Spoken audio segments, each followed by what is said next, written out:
Sesaat lagi Anda akan mendengarkan program Renungan Sahabat Seperjalanan bersama Pendeta Wendy Pratama. Selamat mendengarkan.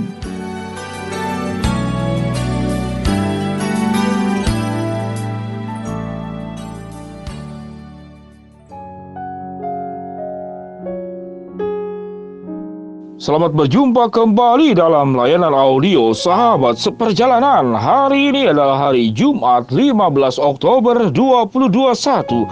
Tema renungan dan saat teduh kita dengan judul Pribadi Berkualitas. Pribadi berkualitas.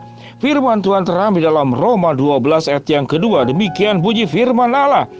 Janganlah kamu menjadi serupa dengan dunia ini, tetapi berubahlah oleh pembaharuan budimu, sehingga kamu dapat membedakan manakah kehendak Allah, apa yang baik, yang berkenan kepada Allah, dan yang sempurna. Mari kita berdoa. Bapa yang di dalam sorga, sungguh kami ingin menjadi para sahabat seperjalanan yang diubahkan oleh Allah menjadi pribadi-pribadi yang berkualitas di segala segmen, di segala situasi, di segala keadaan, dan di dalam segala aspek. Sehingga kehidupan kami sungguh membahagiakan diri kami sendiri, juga membahagiakan orang lain, dan memberkati orang lain. Di dalam nama Tuhan Yesus kami berdoa, amin. Shalom sahabat seperjalanan yang dikasihi Tuhan. Pribadi berkualitas. Sebelum kita bicara tentang pribadi berkualitas, kita belajar dulu mungkin yang lebih tepat barang yang berkualitas. Kalau kita punya barang yang berkualitas, biasanya identik dengan mahal. Dan tatkala barang yang berkualitas itu identik dengan mahal, maka fungsi daripada barang tersebut memiliki kepuasan yang luar biasa buat para penggunanya, yaitu konsumen. Sehingga ada namanya itu layanan kepuasan konsumen.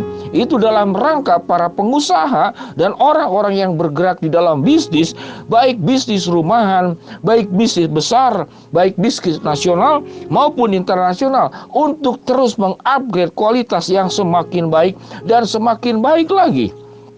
Apa bedanya barang berkualitas dan tidak berkualitas selain mahal? Barang yang berkualitas itu orang yang mengejar-ngejar barang tersebut. Sementara barang yang tidak berkualitas, yaitu barang yang mengejar orang-orang yang untuk membeli barang tersebut dengan berbagai macam rayuan, berbagai macam katakanlah ajakan, sementara jelas-jelas barangnya itu tidak berkualitas. Sementara barang berkualitas itu akan dicari. Dia diam saja, orang yang mengejar barang yang berkualitas tersebut akan dicari. Dan kemudian punya daya tahan yang luar biasa dan tidak mengecewakan, memuaskan kepuasan buat para konsumen. Itu kalau berbicara tentang barang. Bagaimana kalau kita berbicara tentang pribadi berkualitas? Ini bukan bicara tentang barang, yaitu bicara tentang orang. Sebagai orang-orang percaya sahabat seperjalanan, Allah memanggil kita menjadi pribadi yang berkualitas, bukan pribadi yang asal-asalan atau asal jadi. Apa itu pribadi yang berkualitas? Roma 12 ayat yang kedua adalah rumusan yang Allah berikan agar kita menjadi pribadi yang berkualitas. Janganlah kamu menjadi serupa dengan dunia ini, tetapi berubahlah oleh pembaharuan budimu, sehingga kamu dapat membedakan manakah kehendak Allah, apa yang baik, yang berkenan kepada Allah, dan yang sempurna. Untuk menjadi pribadi yang berkualitas, firman Tuhan berkata apa? Jangan menjadi serupa dengan dunia ini. Dunia ini sudah tercemar oleh dosa. Dunia ini sudah tercemar jauh daripada kehidupan untuk mengandalkan Allah dan hidup di dalam Allah. Sehingga orang-orang yang hidupnya itu di luar Tuhan, yang tidak menjalankan kebenaran firman Allah, dia akan terjerumus ke dalam kehidupan yang tidak berkualitas. Orang pemabuk, orang penjudi, orang penjina, orang tukang bohong, orang yang hidupnya semau-maunya, dia akan menghasilkan hidup yang tidak berkualitas. Kehidupannya tidak membawa guna buat dirinya sendiri. Tentu juga tidak akan membawa kegunaan manfaat buat orang lain. Itu pribadi yang tidak berkualitas. Pribadi yang tidak berkualitas, berumah tangga masalah, sekolah masalah, masuk dalam pekerjaan juga masalah. Di masyarakat juga bermasalah. Dia tidak taat hukum, dia tidak taat peraturan, dia tidak taat kepada kesepakatan, dia lupa janji, dia melanggar apa yang sudah katakanlah harus dia lakukan. Dia menunda-nunda pekerjaan, dia memutarbalikkan sesuatu yang seharusnya pada tempatnya, dia tidak melakukannya. Maka pribadi yang berkualitas itu tidak disiplin semau-maunya, mengikuti katakanlah kata hatinya, bukan mengikuti apa yang seharusnya. Berumah tangga gagal, bekerja bermasalah, sekolah berhenti, bergaul kemudian timbul percekcokan, pertengkaran. Kemanapun dia berada, orang-orang yang tidak berkualitas menjadi sumber masalah, menjadi penyakit, menjadi bakteri, menjadi persoalan hidup buat orang lain. Bagaimana dengan pribadi yang berkualitas? Alkitab mengatakan jangan menjadi serupa dengan dunia ini yang saya ceritakan tadi, yaitu kepribadian yang tidak berkualitas. Tetapi dikatakan berubahlah oleh pembaharuan budimu. Apa yang dimaksud dengan berubah oleh pembaharuan budimu? Terus menerus melakukan peningkatan untuk menjadi pribadi yang berkualitas.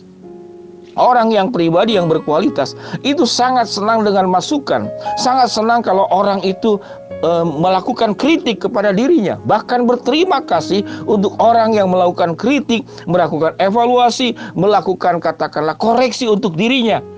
Orang-orang yang berkualitas sangat senang dengan yang namanya koreksi. Orang yang berkualitas sangat senang dengan yang namanya koreksi.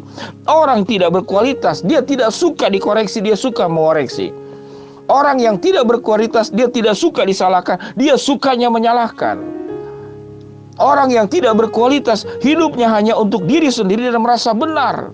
Tetapi orang yang berkualitas terus mencari hal-hal yang benar dan terus belajar menjadi lebih baik dan menjadi lebih baik lagi. Bagaimana cara kita berubah oleh pembaharuan budi? Yaitu engkau mengenal kehendak Allah, engkau tahu yang baik, engkau hidup berkenan kepada Allah, dan engkau berjuang untuk hal-hal yang sempurna yang berasal dari Allah. Maka budimu dikatakan berubahlah oleh pembaharuan budimu.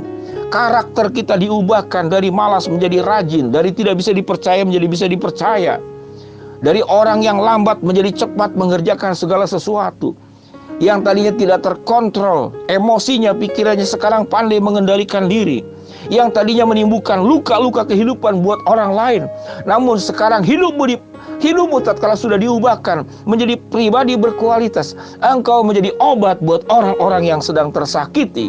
Kehadiranmu menyembuhkan, kehadiranmu memberikan terang kepada mereka yang gelap, kehadiranmu memberikan inspirasi kepada mereka yang kehilangan ide, kehadiranmu membawa semangat kepada mereka yang putus asa, kehadiranmu membuat orang mau dekat dan datang kepada Allah. Kehadiranmu membuat orang-orang yang tadinya punya perilaku yang buruk berubah menjadi perilaku yang baik. Kehadiranmu itu membawa berkat buat keluargamu, buat orang terdekatmu, buat sahabatmu, buat lingkunganmu, bahkan buat bangsa, bahkan buat dunia ini. Karena engkau pribadi yang berkualitas. Alkitab mengajarkan bagaimana engkau menjadi pribadi yang berkualitas. Janganlah kamu menjadi serupa dengan dunia ini, tetapi berubahlah oleh pembaharuan budimu, sehingga kamu dapat membedakan manakah kehendak Allah, apa yang baik, yang berkenan kepada Allah, dan yang sempurna. Sahabat seperjalanan, tidak ada kata terlambat untuk berubah. Alkitab mengajarkan berubahlah oleh pembaharuan budimu. Kalau selama ini kita masih hidup di dalam kehidupan yang tidak berkualitas, kehidupan yang duniawi, kehidupan dalam keberdosaan, mulai sekarang katakan dalam doamu, ya Tuhan, aku ingin punya pribadi yang berkualitas di dalam terang kebenaran firman Allah, yaitu aku ingin mengenal kebenaran firman Allah. Aku ingin diubahkan budi kami. Aku ingin tahu bagaimana menjalankan yang baik, yang berkenan kepada Allah, dan hidup kami disempurnakan oleh Allah. Sahabat seperjalanan, selamat menjadi pribadi yang berkualitas dan memberkati. Mari kita berdoa. Bapa yang di dalam sorga, biarkanlah setiap sahabat seperjalanan dan hamba-Mu juga terus belajar menjadi pribadi yang berkualitas sesuai dengan terang firman-Mu dan kehendak-Mu. Hamba-Mu berdoa buat yang sakit, Tuhan jamah sembuhkan. Buat yang sedang menghadapi halangan, rintangan, masalah, Tuhan bukakan jalan. Yang sedang berdoa mengharapkan sesuatu, Tuhan akan kabulkan sesuai dengan kehendak dan waktu serta cara-Mu. Di dalam nama Tuhan Yesus kami berdoa, amin. Shalom sahabat seperjalanan yang dikasihi Tuhan, selamat menjadi pribadi yang berkualitas. Roma 12 ayat yang kedua. Shalom, amin.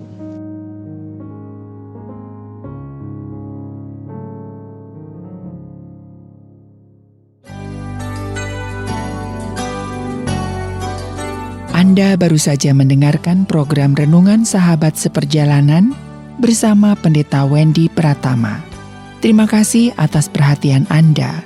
Tuhan Yesus memberkati.